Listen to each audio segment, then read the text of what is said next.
So, ayan na guys. Ito na yung lahat na mais na nakuha natin doon sa unang portion na pinagtamnan ni Papa. Actually, maliit na area lang naman yan dyan.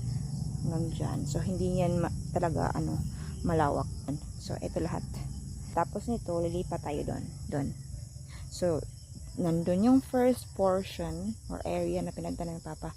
So, yung pangalawa, nandun sa likod ng mga saging. Nandun na naman tayo gugora. Let's go guys!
So, ayan guys.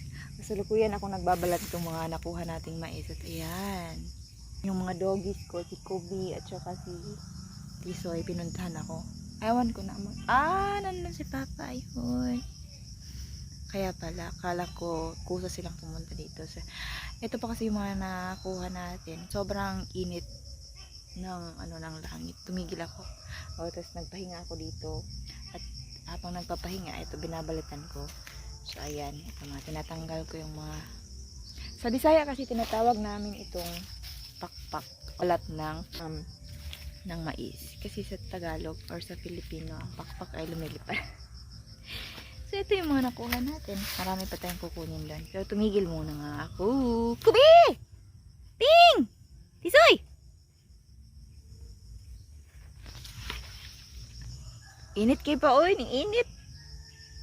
Ano ka dugayon pa upang ungawa nanurok naman gani. Gibukbuk na. Oh, hindi pa nga pala ako kumain ng breakfast guys. Sabi, papauwi na. Maya na. Hindi pa naman ako nagutom. Ayun, earlier habang nagtatanggal ako ng balat, nanonood ako ng ng video kaya ayan, parang naiyak-iyak ko. So, ito, kita nyo naman, diba?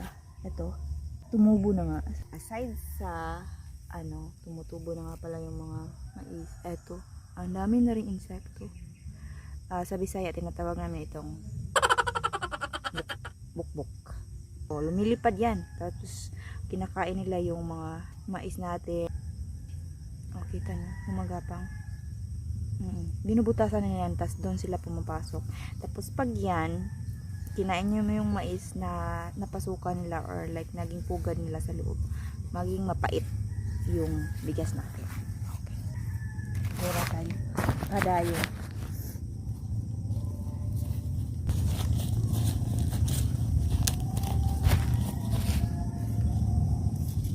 Sure. Dati, yung maliliit pa kami, ito talaga yung isa sa napakasayang gawin. Kaya nga lang, pag maliit yung kamay mo, mahihirapan ka. Tapos, kasi, pag tuyo yung mais, matigas siya. Halimbawa, ito. Okay, matigas. Mahirapan kang gawin lang. Kailangan mong gumamit ng kutsilyo para ganyan, biyakin dito. Ayan. Tapos, ayan. Tapos, pag dito naman, tatanggalin, babaliin mo. Hindi mo agad magagawa yan. Kasi nga matigas. Pag tuyo. So, eto nga, kasi basa yung mais natin. Very easy. As easy as that. Tanggal agad. More. O, diba? Ang bilis lang. See? Ayan, daming buhok. May dala na si Papang sako. Ayan, oh. Tumubo na naman dito na area. But it's okay. Ganyan talaga.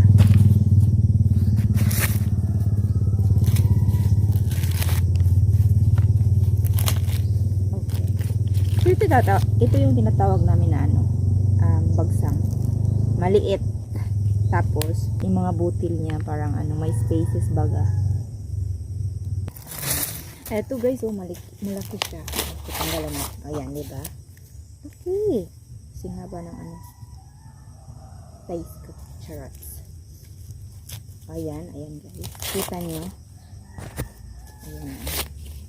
Malaki. Yun nga lang. Ang dami ng bukbuk ay. Itim-itim yan. Mga bukbuk yan. O, diba? Ito medyo matigas siya. So, ito yung mga nagawa na natin.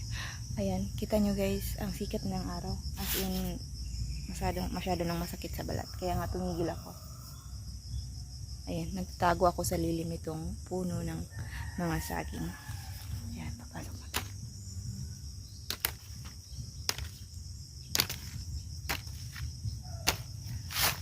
Buti lang talaga nagdala ako nitong luna or rapal. Kasi pag sa lupa lang natin ilalagay, medyo marurumihan yung natin, mais natin. O, dahil sa ulan kaya tagalan tayo ng pag-ani nito. Pero kailangan na natin gawin guys. Bing! Alibing! Alibing! Ano na yan? Ay, itong kubi namin. Halika dito, halika. Nakita ka sa camera. Say hi sa camera. Hi! Walang ligo, pero okay lang. Kahit nabaho ito. Nag-hi ka na, Bing? Nag-hi ka na. Nasa man si Tisay? Suma na, uy? Hanga ka na? Nag-hi ka na, nag-hi. Nag-hi na itong kubing namin. Amang gwadya. Sumama ko pala kay Lolo. Oy, akala ko naman kusa kayong pumunta dito kasi naalala niyo ako. Hindi pala. Bihera ka, doggy ka. Nasa si Tisay? Tisoy! Nawala si tinunda niya ata si Papa. Tapos itong si Kubi, nag-roving. Hi! Hi, Kubi! Ang cute naman ang Kubi na ito. Bakit ang gwapo, Kubi? Ayun si Tisoy. Tumakbo. Kuanggilets! Kuanggilets! Alika dito, alika dito. Ito. Ayaw! Dito mga Kubi, uy! Bad mo na, uy. Ayan si Tisoy, oh. Ito yung pinakabata naming mga doggy. I mean, sa lahat, sa 8 na mga adult. Ito yung pinakabata. Ito parang isip bata din to. Uy, may itlog ka pero isbata ka na. Ito yung tatay ni na summer at saka winter. Uy, kita nyo? The way he behaves is like he's still a puppy.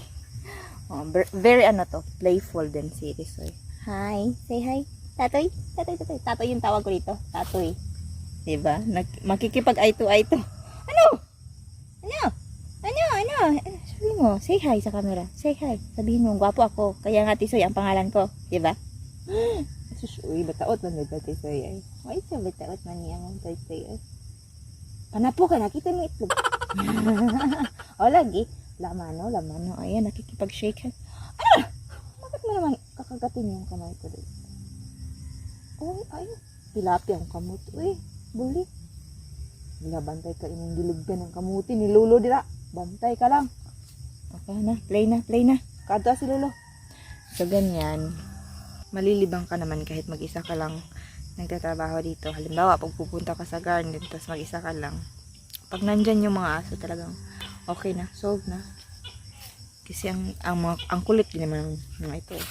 Siya nga pala guys, kanina habang nagtatanggal ako doon sa unang area, or like, yeah, may nakita ako napakalaking uwak. Alam nyo, na-shock talaga ako kasi nakita ko siyang lumipad galing doon sa mga puno ng papaya namin. Tapos, paglipad niya, may kagat-kagat siyang isang buong papaya talaga. As in, malaki. Tapos, first time ever na nakita kong ganun yun. Tapos, nahirapan pa nga siyang lumipad. Parang ang bigat-bigat ng dala niya or like ng kagat-kagat niya. So, ayun, dinala niya. Tapos, lumipad na siya doon banda sa may mga puno. Siguro, sa pugad. Alam ko dati na, ano sila, kumakain na sila ng kung ano-ano. Aside sa sisiw, parang papaya. Pero hindi ko pa kasi sila nakita na talagang kinagat-kagat or like sila mismo yung nagbit-bit talaga ng papaya lang. Isang buong papaya talaga. So, ayun, medyo unusual. Ano siya ka.